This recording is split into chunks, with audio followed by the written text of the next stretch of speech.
Shalom. In the land of Canaan, Dinah, the daughter of Jacob and Leah, wandered among the local women, her curiosity innocent and free. But the eyes of Shechem, the young prince of the Hivites, fell upon her with desire, and in a moment of tragic impulsion, he violated her trust and her innocence. Conflicted by his actions, yet enamored, Shechem pleaded with his father, Hamor, to arrange her marriage. Meanwhile, Jacob wrestled with anger and uncertainty, waiting as his sons returned from the fields. Simeon and Levi, filled with righteous fury, devised a plan of cunning deception. They demanded the circumcision of all the men of Shechem's city, a condition meant to expose and humble the perpetrators. On the day of vulnerability, they struck with ferocious precision, rescuing Dinah and taking vengeance on those who had wronged their sister. The city fell into chaos as they looted. Yet Jacob, torn between fear and moral questioning, confronted his sons, lamenting the consequences. Through Dinah's silent gaze, the tragedy and resilience of this family are revealed as justice, grief, and the complexity of human emotion converge under the dust-laden sun of Canaan. Shalom, and may the Lord be with you at all times. Shalom. After fear and bloodshed, God spoke again. Arise, go up to Bethel. Return to the place where heaven once touched earth. But before Jacob could stand on sacred ground, something had to die. He gathered his household and said, "Put away the fallen gods. Purify yourselves." Idols were surrendered, earrings of superstition, tokens of divided loyalty. Beneath an oak tree, Jacob buried them all. And as they journeyed, a strange terror fell on the surrounding cities. No one pursued them. At Bethel, Jacob built an altar. Oil flowed, smoke rose, and God appeared again. "Your name is Jacob no longer, you are Israel." The covenant was reaffirmed. Land, descendants, nations, kings. But renewal does not erase sorrow. Deborah, Rebekah's nurse, died. Then, on the road to Ephrath, Rachel went into hard labor. Through pain and fading breath, she bore a son. She named him Ben-Oni, son of my sorrow, but Jacob called him Benjamin, son of my right hand. Rachel died, and Jacob set up a pillar over her grave. Promise and pain stood side by side in the dust.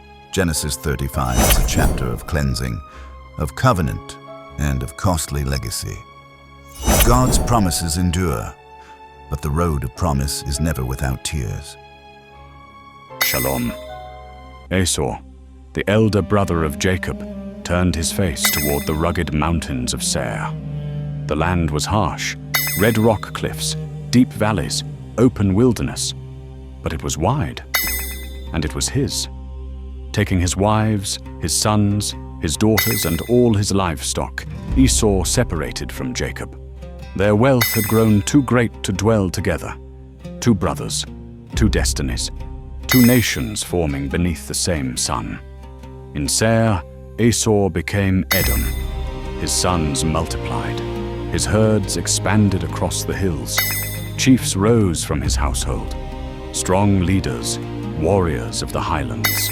Their names echoed through the valleys as clans formed and tribal banners were lifted against the desert wind. Before Israel would ever have a king, Edom already had rulers. The chapter reads like a roll call of strength.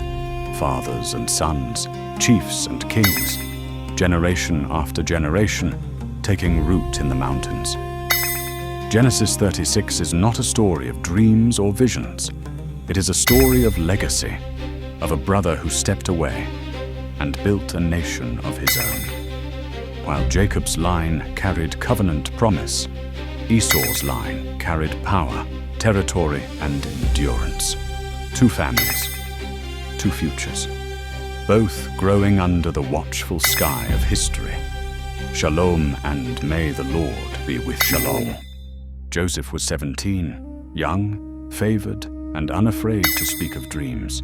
His father loved him more than the others and gave him a robe of many colors, and his brothers saw it, every thread, every sign of preference, and jealousy began to grow. Then came the dreams, sheaves in a field, bowing before his own, the sun, the moon, and 11 stars bending low. Joseph spoke with innocence, but his brothers heard ambition. Hatred hardened their faces. One day, far from home, they saw him walking toward them across the pasture. And before he even arrived, they plotted. They stripped him of his robe, the symbol of love. They cast him into a dry cistern. And while he cried from the pit, they sat down to eat. When a caravan approached, Judah spoke, "What profit is there in his death?" So they sold him. 20 pieces of silver. Joseph was bound and carried toward Egypt. The robe was dipped in blood. A father would soon weep. But the dreamer was not finished.